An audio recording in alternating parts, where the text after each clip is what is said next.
Good morning, everybody. Welcome back to Installment Scott Selections here for Tuesday, January 10th. For again today's play of the day, quick recap what happened yesterday. We had a nice winner in college football with Georgia minus 12.5 and minus 110 on DraftKings.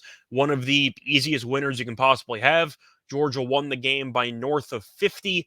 The game was over roughly 20 minutes in, and Georgia absolutely killed them. The game went the way that I thought it would. Maybe not to that exact margin, but I thought Georgia would win comfortably. I just thought they had too much talent at basically every position.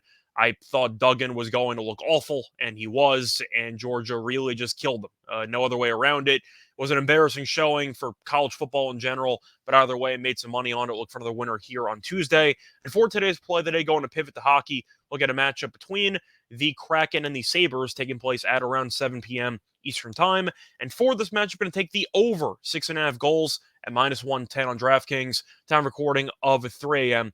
Eastern Time. Covering why I like the over in this matchup. First reason, both these teams really, really good offensively. The Sabres are averaging 3.89 goals per game, which is first in the league. The Kraken, though, not far behind, averaging 3.67 goals per game, which ranks third. So you have two elite offenses facing off, and I do think you'll see a lot of opportunities to score as a result. But both teams defensively have been hit or miss, but the Sabres mostly miss. Sabres are allowing 3.45 goals per game, which is the ninth most in the league. The Kraken are allowing 3.1 goals per game, which is around league average. But one area Seattle really struggles in defensively is on the penalty kill, as the Kraken have the second worst penalty kill percentage in the league, which will be a problem, especially in this matchup, because Buffalo has an elite power play. The Sabres currently have the second best power play percentage in the league. So if they get 4 power plays or so, they might score twice. And I do think Seattle special teams might be in for a world of hurt trying to fight off a penalty or trying to kill off a penalty in this type of actual game. But to go through the other reason why I like the over, it's the scheduling spot.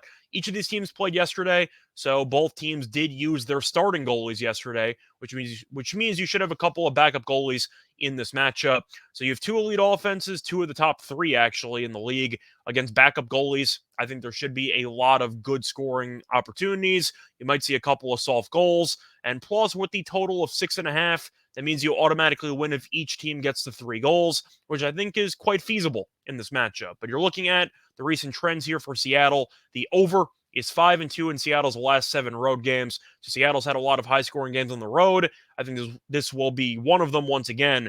But both teams offensively, once again, really solid backup goalies, and you're looking at the defense involved. The Sabres have been an over machine because of how good they are offensively and how awful they are defensively. I think you'll see this game probably break 7, maybe 8, but I do like the fact you have an overtime draw built in for a potential wins. Play that once again here for Tuesday, January 10th is going to be on the Kraken and Sabres hockey game over 6.5 goals at minus 110 on DraftKings. Bye, everyone.